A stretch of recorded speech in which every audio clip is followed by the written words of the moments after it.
everyone, and welcome back for another deep dive. Today, we are going to be talking about something that's near and dear to my heart. Custard. Ooh, custard. Yep. The yellow, the powdered kind. We've got this awesome blog post all about how to make it just right. And I thought it'd be fun to kind of dig into, well, first of all, what exactly is custard powder? Right. And then why is this like such a huge thing in South Africa? They mentioned it a lot in this post. Yeah, it's definitely a big deal over there. I mean, for good reason though, right? Yeah. It's delicious. It's easy. And, especially for folks who can't have eggs, this is like the perfect way to still get that creamy, custardy goodness. That's so true. I hadn't even thought about that. I just love the convenience factor. Like you said, just add milk, stir, and boom, you've got custard. But it makes you wonder, like, how did this even come about? Yeah, so custard powder's actually got a pretty interesting history. It was invented way back in the 19th century in England. And at the time, it was like this revolutionary thing. Yeah. Because traditional custard, with all the eggs and the careful cooking, it was really easy to mess up. Oh, totally. I've had my fair share of curdled custard disasters. So this powder was like a game changer. But what exactly is in this magic powder? Well, at its heart, it's really just cornstarch. That's what gives it that thickening power. And then you've got some coloring, usually a natto or turmeric. That's what gives it that vibrant yellow color. That sunshine yellow? Exactly. And of course, you can't forget the flavoring, usually vanilla, to give it that warm, comforting aroma. Okay, so it's not just ground up sunshine in a box.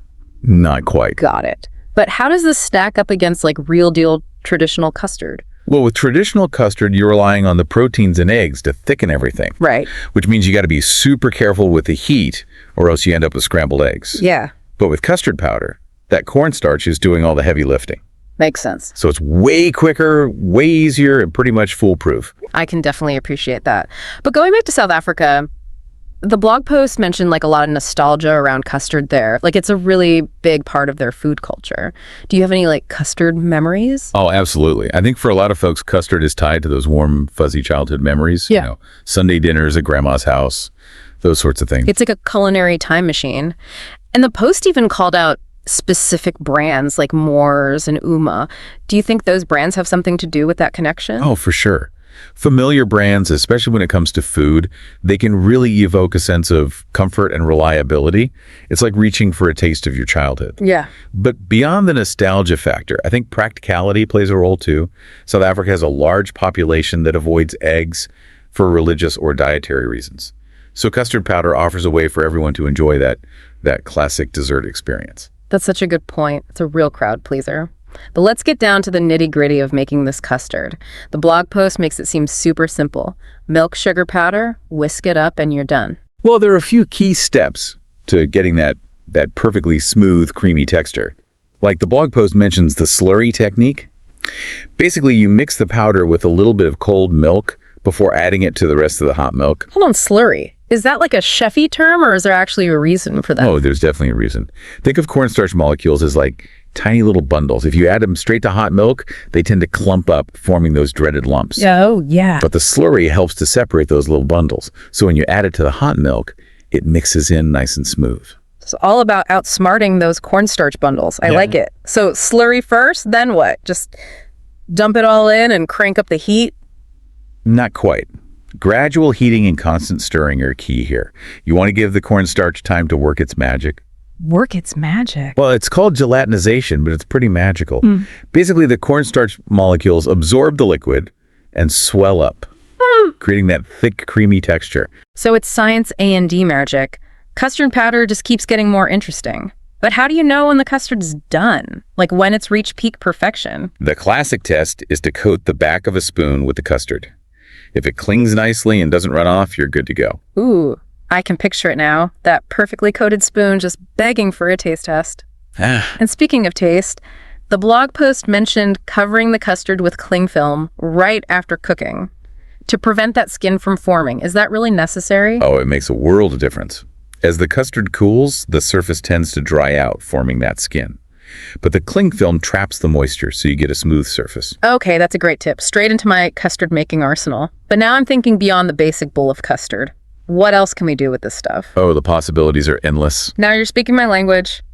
Let's get creative. All right, let's dive in. So custard can be this like blank canvas for all sorts of delicious creations. You can go classic like warm custard over apple tart, or a drizzle on some ice cream. Okay, see, now you're speaking my language. But what about beyond just warm custard on cold dessert? Well, the blog post mentioned using custard as a base for trifles, layered with cake fruit and those crushed biscuits. Ooh, yeah. Which brings us to the age-old debate. Hot custard or cold custard for your trifle? Ooh, that's a tough one. I usually go team cold custard. I love that contrast in temperatures. But honestly, a warm custard trifle on a cold night, that sounds pretty amazing right now. Yeah, I get that. I tend to prefer cold custard myself. But there's something so cozy about a warm custard dessert. Totally. Especially when it's chilly out. Speaking of comfort, the blog post also talks about custard troubleshooting, which is good because even with custard powder, things can still go wrong. What if your custard ends up too thick? Easy fix. Just add a little warm milk, a tablespoon at a time, and whisk it constantly until you get that smooth consistency back. Okay, good to know. But what if you go the other way and it's too runny? You can usually save that too. Just gently reheat it on the stovetop. Stirring constantly, of course, so it doesn't burn. So there's hope for us custard-challenged folks. What about lumps, though? We've all been there. Staring into a bowl of lumpy custard, wondering where we went wrong. Oh, lumps happen to the best of us. But a fine mesh sieve is your best friend in this situation. Just strain the custard through the sieve, and it'll be smooth as silk. Genius. I'm adding a fine mesh sieve to my shopping list right now. But sometimes it's not just about technique, it's the ingredients. The blog mentioned that using sweetened condensed milk can change things up. Oh yeah, for sure. Condensed milk is way thicker and sweeter than regular milk, so it will definitely affect the texture and the sweetness of your custard. You might need to adjust the sugar or even the cooking time. Good point. It's always a good reminder to pay attention to those recipe details, especially when you're trying something new. And speaking of new things, we've been talking about vanilla custard, but the blog hinted at all sorts of other flavor possibilities. Oh yeah. That's where things get really fun. Custard powder is like this blank canvas for flavor experimentation. You can add almond extract for a nutty flavor, or cocoa powder for chocolate custard, even a swirl of fruit puree for a fresh twist. Okay, now you're blowing my mind. I never knew custard powder could be so versatile, but I'm curious, how do those alternative sweeteners or fruit purees affect the texture? That's a good question. So, natural sweeteners like stevia, they might not thicken the custard quite as much as sugar. And fruit purees will add more moisture, so it might be a little thinner. So it's all about finding what works best for your taste and your dietary needs. It's like a culinary adventure. But what about folks who don't want any sugar at all? There are options for that too. You can use unsweetened almond milk or soy milk, and rely on the natural sweetness of vanilla extract. Or even add some spices like cinnamon or nutmeg for warmth. Ooh, I love the spice idea. It's like a whole different side of custard. But what about our vegan friends? They don't have to miss out either. The blog had a vegan custard recipe using coconut cream and silken tofu, sweetened with maple syrup or agave and flavored with vanilla. It's supposed to be super creamy and delicious. Wow, that's amazing. I'm seriously impressed by how many options there are. It seems like custard powder really does have something for everyone. But before we get too carried away with all these different variations, I want to circle back to something you said earlier about custard's ability to bridge generations. Oh, yeah. It's such a lovely thought. It really is. I'm curious, though, beyond the nostalgia factor, what is it about custard that's made it such a cultural touchstone? Especially in South Africa. I think more than just dessert. Yeah. Especially in South Africa, custard's really woven into their history and their culture. Like during apartheid, custard, especially the instant kind, was something that everyone could afford. It was a little bit of sweetness that everyone could share, even when things were really divided. Wow, I never thought about it that way. So custard wasn't just a treat, it was like a symbol of unity. Exactly. And even today, custard is still this beloved dessert in South Africa. It brings back memories, it's comforting, and it reminds people of their shared heritage. That's beautiful. It's like custard represents the spirit of South Africa itself, diverse, adaptable, and in the end, incredibly sweet. But beyond the cultural significance, what about nutrition? Is custard all indulgence, or is there anything good for you in there? Well, if you make it with whole milk, you get some calcium and protein. And the cornstarch itself, it has some carbohydrates. But yeah, it is pretty high in sugar and calories. So like most things, moderation is key. Everything in balance, right? But I still feel like custard powder is a healthier option than a lot of those processed desserts. Yeah, that's true. When you make custard from scratch, you can control the ingredients and how much sugar you add. You can even make it healthier by adding things like fruit puree or nuts. Now you're talking. Yeah. Little tweaks for extra flavor, A and D nutrients. But before we wrap up, I want to go back to something you mentioned earlier about custard powder bridging generations. Right. It's a really heartwarming idea. It is. I think custard has this special power to connect people through shared food experiences.